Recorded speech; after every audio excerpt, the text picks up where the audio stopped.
Sea Wolves, and welcome back to the show. I hope you have something ready, something delicious in your cup to enjoy before we get into this the Ocean Race Europe report. Here we go. 3, 2, 1.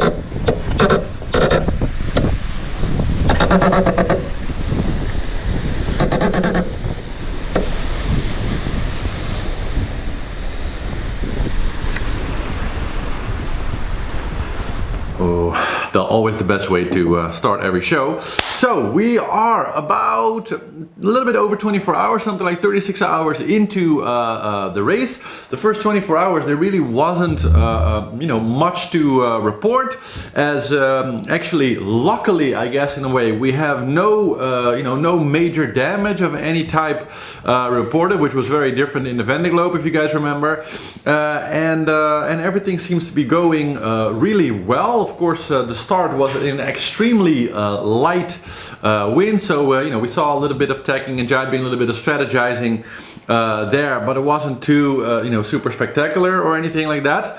Over the last 30 hours or so, we've seen basically the entire fleet, both the Imocas and the Volvo 65s, have a pretty nice downwind sail, and then slowly turn towards more of kind of a beam reaching situation, which they are still in right now.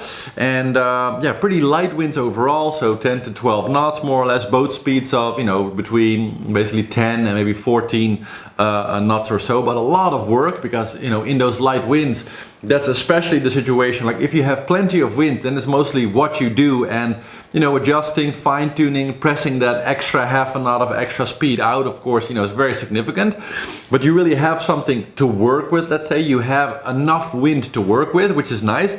But when it's kind of just around that edge where you kind of have enough for a few minutes and then it kind of sinks down again, and you have like enough for a few minutes or maybe for half an hour and then it sinks down again, that is really a tricky situation. I also, when I was OBR on leg 3 of the prologue, we also after the race, actually in the delivery part, we had one day where we had just very little wind, really flat seas, and then we get a few puffs here and there, and you can really see that even though we were not really racing in that particular time, it just these boats are so sensitive, and there are so many systems, like the keel and the setup with all the winches and all the different ways that you can kind of tune the sails, that when there is a difference in the wind strength of say a knot, just a knot difference, it really makes a lot of difference to the setup, right? So if we would have something like 6 knots or something, and it would just shoot up to 7.5 or 8 knots, that would you'd immediately feel the boat, bank over, develop some more speed. You'd have to adjust the keel angle a little bit.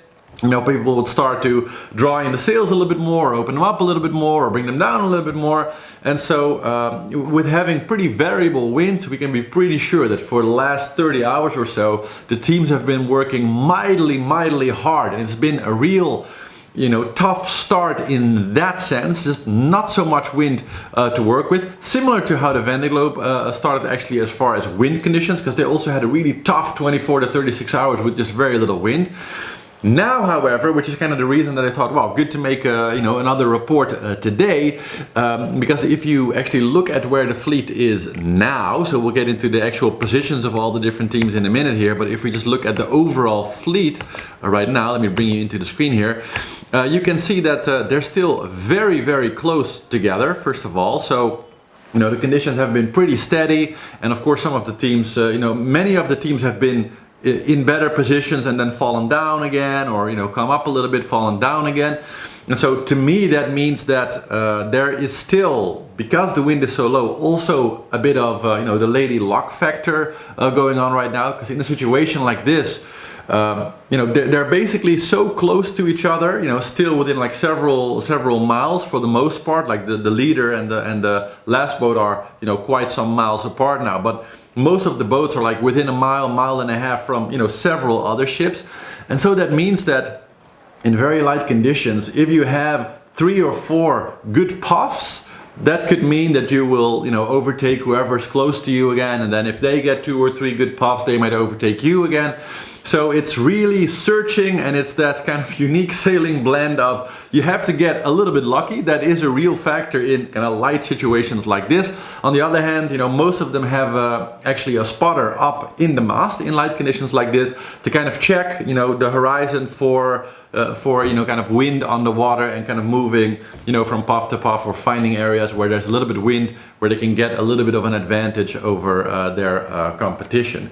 But that's what's going on. And actually, instead of it getting easier, because they had now, like 10 to 12 hours or so of a relatively good breeze. If we look at the wind map, we see that right now. So this is kind of the location where they're at. And they've had, basically, like you can say 16, 17, sometimes 14, 13 knots. So, pretty good situations. The boats can do some pretty good boat speeds in that. But now, as you can see here, and you can also see it, on the tracker, is that in order to round this buoy that they have to kind of go around, so they gave them like an offshore, point, making the route quite a bit longer, and drawing them a bit more out offshore, that they're going into an extremely light patch of wind right now. And so we can see that right now the teams are still having maybe 10, 11 knots of wind, but that's soon going to really tank down to 6, 7, and in some situations here a little bit higher we see 5, 4. It depends a little bit on the wind model that you use, but there might be some real kind of doldrum areas, not technically the doldrums, but areas with virtually no wind, or patches where the wind just completely dies down.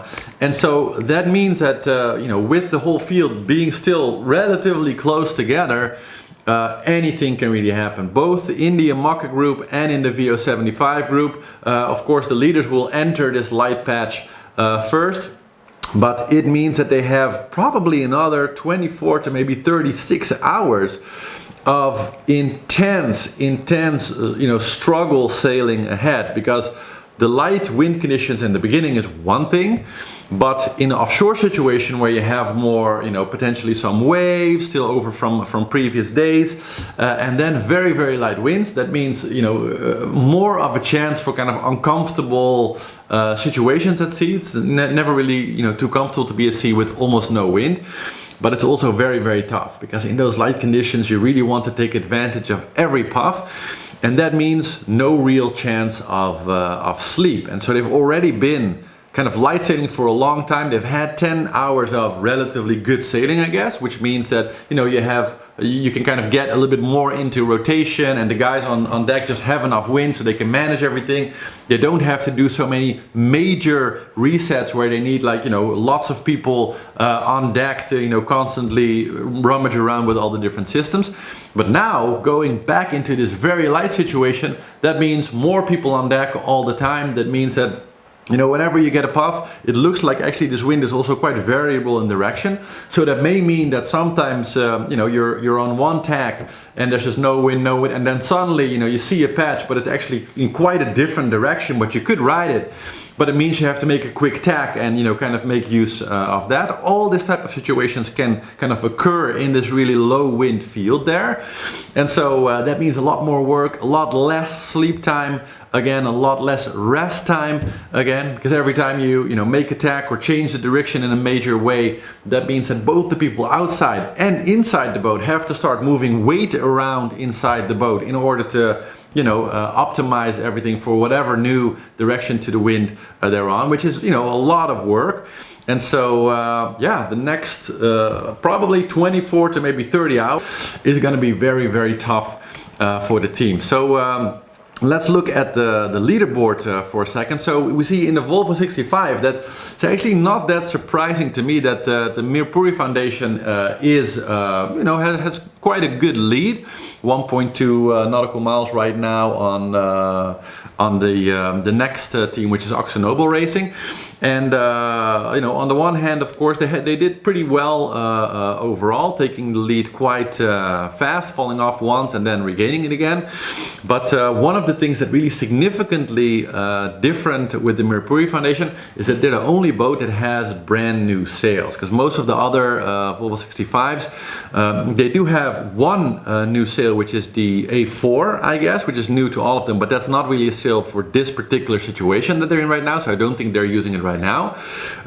But Mirapuri, of course, has new sails, and especially in this situation where you have relatively light wind, I think that little factor of just having that, you know, a little bit better sail shape, a little bit better control, a little bit better ability to really tune very finely, goes for me a long way to explaining also this, you know, it is significant enough lead at this point concerning how close the fleet is. So that might be a major factor in the fact that they've, you know, run ahead quite a bit. The rest of the boats very, very close together.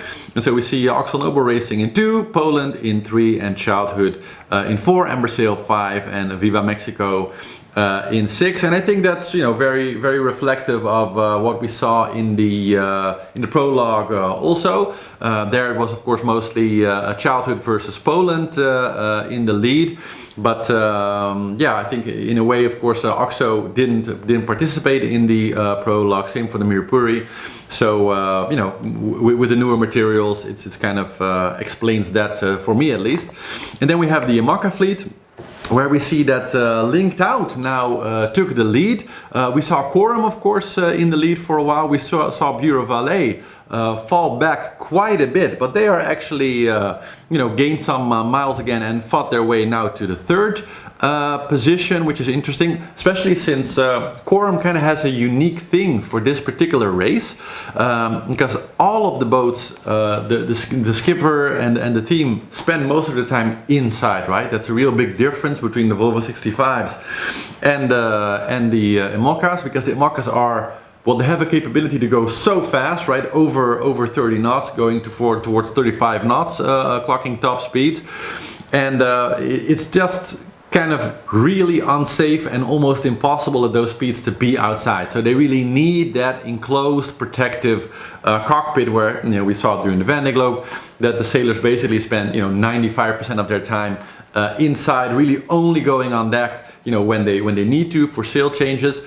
And also significantly slowing the boat down really before they go on deck, right? So if we saw Boris Herman, for example, on many occasions when you saw him go on the front deck, especially if there was more, you know, something to do but more wind around, you know, he'd tell us about that and be like, yeah, so you know, slowing the boat down to maybe 12 or 13 knots, creating, you know, a bit more of a safer situation to go on the front, and then moving on the front, where on the Volvo that's just, you know, not really the case. And one thing that's kind of different with Chorum is that they've kind of created this system where it's very hard to hand steer the boat. So most of the Imocas use this very, very high-end autopilot systems. I talked about it a lot during the Vendee Globe. You know, they actually invest more money in the autopilot systems these days than in the sails, you know, kind of as a total, as far as finance that goes to there. So that kind of shows how important this amazing steering that these autopilots can do is to the Imoca fleet. But Chorum kind of got around that a little bit in a unique way, because they always do say that if you know, can feel the wind on your face and you just have that real, you know, sailor's instinct, let's say, then maybe a fresh sailor that's steering is still better than, you know, the bestest autopilots. And so Chorum have made this system where they kind of have a hatch with the stairs where they can actually kind of stick their head out of that enclosed cockpit and steer the boat by hand from kind of a pretty high, you know, mostly dry position, you know, on the high back end of the boat. And so one of the interesting things to watch in this race was how Chorum would do. You know, they fell out of the vendee globe pretty early on, or he fell out of the vendee globe, I should say, breaking the mast pretty early on, a little bit past Finisterre. But so far they were doing really good in the lead for a while. Now fell back a little bit, I guess, with linked out and 11-hour racing, establishing themselves a little bit more. And Bureau Vallée also making a good comeback. But all in all, they're still very, very close. And you know, at this point, with how close they are together, of course, there's always the skill of the sailors, but I would say it's also still, you know, with this very light conditions, there's a good amount of luck in there of just, you know, you getting a few good puffs goes a long way to the type of distances that they, you know, how close they still are together. So that's kind of the state of things right now. Let's go to the prediction for the wind for the coming hours. So as far as you know, the next 24 hours, 36 hours. So this is the position that they have right now. And so they're going to move into this area with less wind. But from the north, this new patch is coming in that is also going to bring some new wind. So we can see that for the rest of the day, basically, they're going to quickly move into areas with, you know, not so much wind as they're going to be moving down here. But then, as we can see from the north, kind of around midnight tonight, there will be a lot more wind coming in. Wind is coming from the north, so some colder air pushing down, which will again provide for them a really good wind for the course. They were mostly going on a beam reach to, you know, slightly downwind, which is, you know, ideal for this kind of boats, both for the Imoca and the Volvo 65. And we see that's also a significant amount of wind. So, you know, 21 knots or so, which is really, really great for them to, you know, really push those boats to the maximum. So hopefully tomorrow we will see some amazing high-speed sailing in good conditions, and that's going to continue more or less until, you know, mid-Wednesday. So by then we can expect them to be, you know, quite a little bit more down back. So they have relatively good wind on their way, kind of once they round the curve and go back to Cascais. But you can see this field of kind of much more patchy and lower wind come in. And at some point that is going to catch up with them somewhere around maybe Thursday morning or Thursday afternoon. We will see that they you know, have some more lighter, more patchier wind, unless they're already so far that they're, you know, closer to the coast and stay actually in quite strong conditions coming into Cascais. But, you know, we're talking about a prediction that is 4 days away, and I think, you know, we all learned during the vendee globe that a 24-hour weather prediction is relatively reliable, but anything beyond 36 hours is just, you know, you might as well stick your finger in there and, you know, hope for the best. So, yeah, at least for the next 24 hours, first some lighter winds and then suddenly, you know, some strong winds, 21 knots or so from the north, which would provide a really, really good breeze. So I think all in all, a little bit of slower racing for a few hours until about midnight tonight. And then tomorrow we're going to see some kick-ass, super fast racing in the fleet. So I can't wait for some of the videos and pictures and stuff coming out from the day. Maybe we'll see some new speed records, who knows? But I'm looking forward to it. I hope you do too. And that's basically it for the update today. So I hope you enjoyed. Please like and subscribe. Check out the website Sea Wolves TV for more, and hope to see you tomorrow. Ciao. Have a nice day.